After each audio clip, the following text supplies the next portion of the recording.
Hey guys, welcome to my channel. তো দেখো, আজকে দিদি বানাচ্ছে তালের বড়া।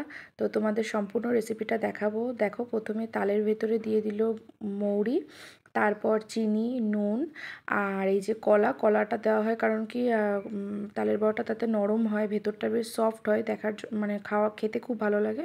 তো তার জন্য কলাটা দিতে হয়। তো কলাটা দিয়ে ভালো করে ওটাকে মিক্স করে তারপর দিল আটা। আটা দেওয়ার পরে ময়দা দিয়েছে। তো আটাটা দেওয়ার কারণ হলো আটা ময়দা দিলে নাকি নরম হয় তালের বড়াটা। তো তার জন্য প্রথমে আটা দিল। তো তারপরেই দেখো, এই যে ময়দাটা দিচ্ছে। ময়দা দেওয়ার পরে এটাকে ভালো করে মেখে, সুন্দর করে মেখে নিয়ে তারপরে এই যে দিল একটু সুজি দেওয়ার পরে এটাকে ভালো করে মাখতে হবে।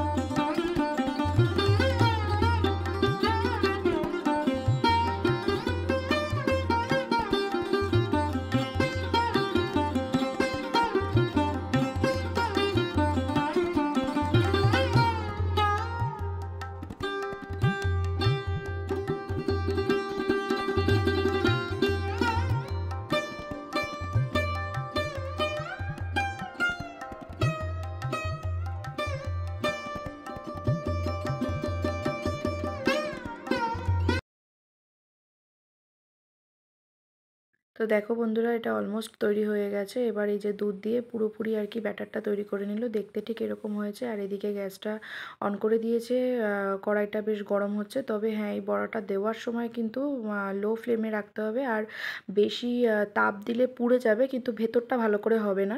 তো তার জন্য একটু মানে হালকা আঁচ রেখে তার মধ্যে দিতে হবে, যাতে ভেতরটা সুন্দর করে হয়। তো তারপরে দেখো, এই যে দিচ্ছে বড়াগুলো। তো পরে আমি লাস্টের দিকে কিছুটা আমিও দিয়েছিলাম, কিন্তু প্রথম দিকেরগুলো ওই ভাজলো। লাস্টে ও বললো, বোন তুই কিছুটা করে দে। তো তারপরে আমি করলাম।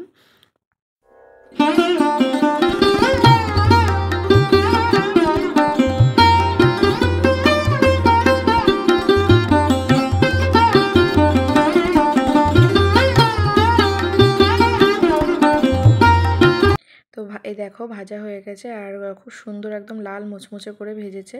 তো তারপরে আমি দুটো খেলাম, খেয়ে আমার মানে খুব সুন্দর হয়েছিল, একদম সফট, ভেতরটা খুব নরম, ভালো হয়েছিল। আর তোমরা ট্রাই করতে পারো। তো ভালো থেকো সবাই, টাটা, সাবস্ক্রাইব করো।